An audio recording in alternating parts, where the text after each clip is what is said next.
where incidentally this road will ultimately lead to, as the Commissioner for Works, Engineer Don Otunchiroti, had rightly stated. This 11.1-kilometer road, which will pass through several major communities and clans in Ukwa West, will boost the marketability and viability of the AIIP and effectively assure the investors that we are determined to deliver on our commitment as a government to achieve the promises of the park, which will be the first of its kind in this part of the world. I'd like to inform you, distinguished ladies and gentlemen, that just a few days ago, I believe it was on Friday, we got the good news that the federal government has approved a modular refinery, which will be sited inside the AIIP.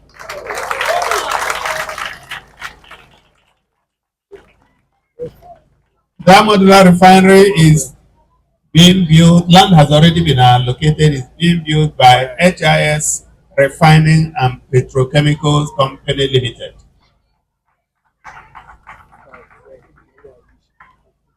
We also use this opportunity to appreciate the investors who are actively subscribing to the AIIP for their faith and optimism. My assurance is that every support we can give as a government shall be availed you as we work together to create a robust industrial cluster that will accelerate the rapid socio-economic development of the region and fast-track the restoration of the years that have been lost to poor leadership.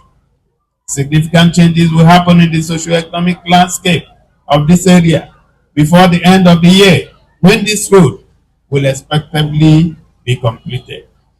These changes will manifest along the frontiers of job creation as new businesses spring up, expansion of opportunities for local entrepreneurs and new investors, and extension of the Abia urban corridor. This project is therefore not just about creating access to the towns and villages along this axis. It is more about reviving dormant economic assets, opening new horizons, and reigniting the dreams that once stirred the soul of our fathers. The story of the new Abia represents the triumph of a people over seemingly impossible difficulty, teaching us how to win if we do not yield to despair.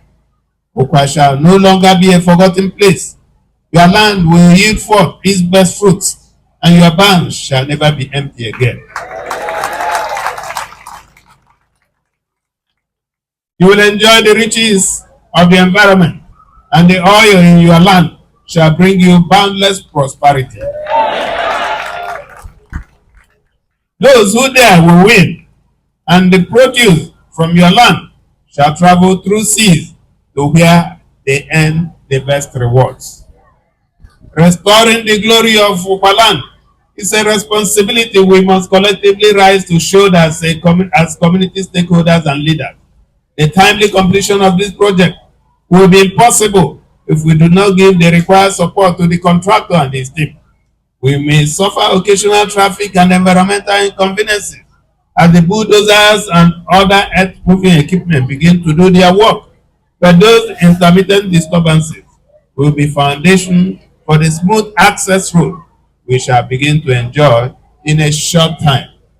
On this note, distinguished ladies and gentlemen, permit me to thank the contractor who has already started work before this flag off. And that is to show you that this is a very, very serious project.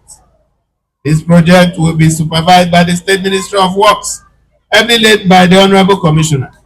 You will do well to support them by regularly bringing to their attention any development that may take away from the desired outcome.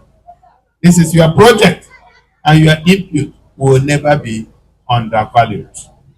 On a final note, distinguished ladies and gentlemen, development projects such as this will be impossible without your tax revenue. I will again invite individuals and businesses operating anywhere in the state to make a commitment to regularly pay their taxes and other statutory fees to the government. If there's anything we have sufficiently demonstrated in the last 21 months, It is the fact that with deliberate planning and prudent application and management of resources, widespread development is not only possible, but can be attained quickly. Let me also respond to one other request that was made about a pastor promise. I'm just getting to know about it. I hear it's something that happened a year or so before our administration. So I've instructed my special advisor, monitoring and evaluation, to engage with the head of service so that we can get to know what the problem is and solve it as quickly as possible. In our administration, we do not take kindly to people being punished unjustly, and we do not take pride in people being made to suffer. So it's unfortunate that his situation has been like this, but since you brought it up, if you had brought it up earlier, maybe we would have been able to deal with it before now. Distinguished ladies and gentlemen, let me once again thank you for being part of this flag off. Thank the children from St. Anne's School. Thank you for your presentation. Thank you for being part of this event, and I hope that you will continue to do well in your studies. I'd like to thank the gentleman and the speakers before me, particularly requests that were made. Just like the honorable member representing you had said, which is true, the Umwezeke Obokwe and Nguyekwe Road are already in the 2025 budget.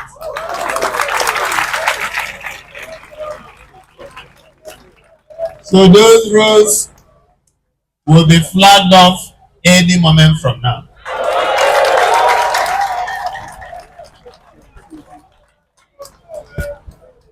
On the issue of power, I'm sure you will know what we are doing with power. As I leave here, I'm going to instruct the Honorable Commissioner for Power and Public Utilities to come back here, evaluate what is required with a view to ensuring that power is installed here.